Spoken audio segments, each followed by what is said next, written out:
आज के जमाने में अगर आप पैसा कमाते हो, भले ही जॉब से हो या फिर बिजनेस के थ्रू, आप डायरेक्टली या फिर इनडायरेक्टली सरकार को कुछ ना किसी रूप से आप पैसा तो देते हो।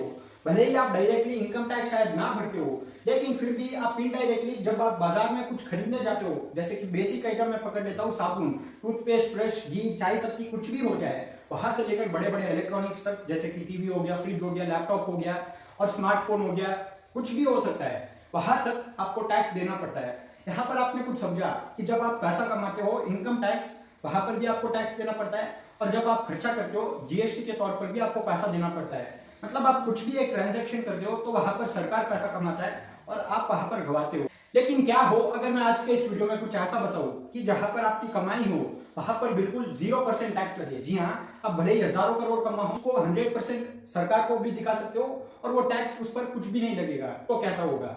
आप बोलेंगे कि ऐसा क्या स्कीम है? ऐसा स्कीम नहीं है। देखिए, अगर आपको पता होगा कि एग्रीकल्चरल इनकम जो है वहां पर 0 टैक्स लगता है, वहां पर 100% एग्जेम्प्ट हो जाता है, कुछ भी टैक्स नहीं लगता। भले ही आप करोड़ों रुपया कमाते हो, हजारों करोड़ रुपया कमाते हो, वहां पर पूरा 100% एग्जेम्प्ट हो जाता है। अब आप पूछोगे कि ऐसा क्यों? तो इसके पीछे का जो कारण है, सरकार ये बताती है कि एग्रीकल्चरल इनकम जो है वो एक उतना प्रॉफिटेबल नहीं रहता है। और हमारे इंडिया में एग्रीकल्चर के ऊपर निर्भरता कितनी है? मतलब 70% एग्रीकल्चर के ऊपर ही निर्भरता है। तो इसीलिए सरकार ने सोचा कि एक प्रॉफिटेबल भी नहीं है और ये हमारी बैकबोन, मतलब 70% इतना हम इस पर निर्भर कर रहे हैं, तो किसानों पर थोड़ा सा रहम करते हैं और पूरा टैक्स भी कर देते हैं। अब देखिए, ये बात थोड़ी हद तक तो ठीक है कि पूरा टैक्स भी कर देते हैं छोटे किसानों को, लेकिन उन किसानों को क्या जो करोड़ों रुपया कमाते हैं सिर्फ खेतीबाड़ी कर, उन पर क्या कुछ भी टैक्स नहीं लगना चाहिए? तो एक तरीके से अनफेयर हो गया। लेकिन बहरहाल इस वीडियो का जो टॉपिक है वो अलग ही है। यहाँ पर हम देख रहे हैं, नहीं मैं कुछ आपको एडवाइस नहीं करूंगा कि आप जाकर एक खेती बाड़ी कर दे या फिर कुछ एग्रीकल्चरल जमीन खरीद ले। अगर आप खरीद सकते हैं तो ठीक है, वो एक अच्छा ऑप्शन है। एग्रीकल्चरल लैंड को खरीदकर शेयरिंग के तौर पर किसी को रखकर वहां पर खेती करवाकर आप वहां पर एक बिजनेस स्टार्ट कर सकते हैं। लेकिन अगर आपके पास उतना पैसा नहीं है कि आप एक एग्रीकल्चरल जमीन खरीद पाए, आपको एक फैक्ट बता दूं, बिल गेट्स जो है माइक्रोसॉफ्ट का ओनर, यूएसए में सबसे बड़ा जो फार्मर है वो बिल गेट्स है। तो मैं क्या बोल रहा था कि अगर आपके पास पैसा कम है, मतलब आप पूरा एग्रीकल्चरल लैंड नहीं खरीद सकते, आप एक 10-15 हजार रुपया लगा सकते हो और उस पर आप कोई भी टैक्स नहीं भरना चाहते हो, तो एक आपको तरीका बताता हूँ जिससे आप पैसा इन्वेस्ट कर सकते हो और उस पर कोई भी टैक्स नहीं लगता है। अब वो क्या है? तो आप बात आए मेन मुद्दे की बात, क्या कि ऐसा कौन सा तरीका है जहां पर हम अपनी कमाई को सरकार को भी दिखा सकते हैं खुले तौर पर शेयर की तरह, और उस पर कोई भी टैक्स भी नहीं लगता है, पूरा 100% टैक्स एग्जेम्पशन हो जाता है। ऐसा क्या तरीका है? अगर आप अभी तक ये वीडियो देख रहे हो तो आपको समझ आ गया होगा कि मैं बात कर रहा हूँ एग्रीकल्चरल इनकम के ऊपर।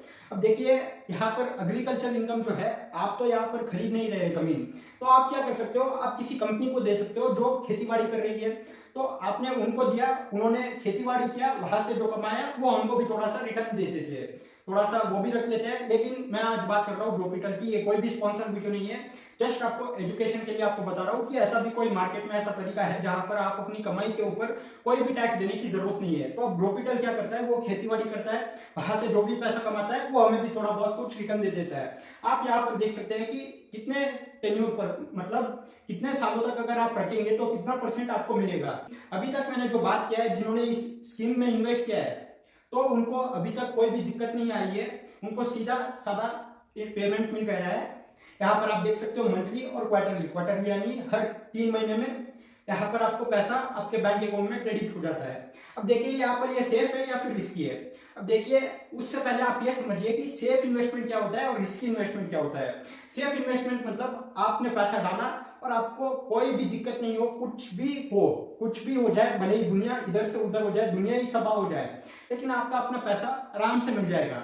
और वही रिस्की इन्वेस्टमेंट क्या होता है कि कुछ भी किसी पर निर्भर होता है कि ऐसा हो गया तो आपका पैसा शायद ना मिले। अब देखिए, सेफ इन्वेस्टमेंट क्या होता है? एफडी। बहुत सारे लोग कहते हैं कि एफडी एक बहुत ही ज्यादा सेफ इन्वेस्टमेंट है। क्यों कहते हैं? क्योंकि आप जितना भी पैसा लगाते हो वहां पर बैंक वहां पर संभालती है, और बैंक अगर कुछ हो गया तो वहां पर आरबीआई है, यानी एक रेगुलेटरी बॉडी है। तो यहाँ पर अगर एक बैंक डूब गया और आपके खाते में था 10 लाख रुपया, तो आरबीआई जो है वो तकरीबन 5 लाख रुपया तक आपका जिम्मेदारी उठाता है, मतलब रिस्पॉन्सिबिलिटी रहती है आरबीआई की कि हर एक नागरिक का 5 लाख तक तो इंश्योरेंस होता ही है, फ्री का होता है। मतलब जो भी होता है आरबीआई आपको दे देता है 5 लाख तक का रुपया, अगर कोई भी बैंक कुछ भी हो जाता है तो। अब उससे ज्यादा हुआ 10 लाख आपके खाते में था, लेकिन 5 लाख तो आपको मिल जाएगा, 5 लाख आपको भूलना पड़ेगा, वो भी पूरा सेफ नहीं है। तो ऐसा है, वहां पर एक रेगुलेटरी बॉडी है। लेकिन यहाँ पर क्या है, ग्रोपिटल के पास कोई भी अथॉरिटी नहीं है, मतलब कोई भी रेगुलेटरी बॉडी नहीं है ताकि इसको संभाल पाए। तो ये एक रिस्की पॉइंट हो गया। बाकी इसके पास बहुत सारे क्रॉप है, मतलब एक ही फसल पर ये निर्भर नहीं करती है, बाकी 70 ऐसे क्रॉप है जहां पर ये उगाती है। तो एक फेल भी हो गया तो दूसरा चल पड़ेगा, मतलब एक गया तो दूसरे से ये कमा लेता है। और इंश्योरेंस भी करके रखा है। और वहां पर कोई इंस्पेक्शन के लिए भी गया था तो कोई भी नेगेटिव न्यूज नहीं मिली, सब कुछ ठीक है, पॉजिटिव ही था। लेकिन हाँ, रिस्क तो है, और रिस्क है तो इश्क है, और इन्वेस्टमेंट करने के लिए तो सब कुछ करना ही पड़ता है। तो मैंने आपको बता दिया कि कितने समय पर आप क्या प्लान चूज करते हो तो आपको कितना अमाउंट मिलेगा। तो बस ये आज के लिए इतने ही। अगर आपको ये वीडियो अच्छा लगा है तो लाइक करिए, शेयर करिए और सब्सक्राइब करिए, ताकि आपको ऐसे ही कुछ अनोखे आइडियाज आपको मिलते रहे, ताकि आपको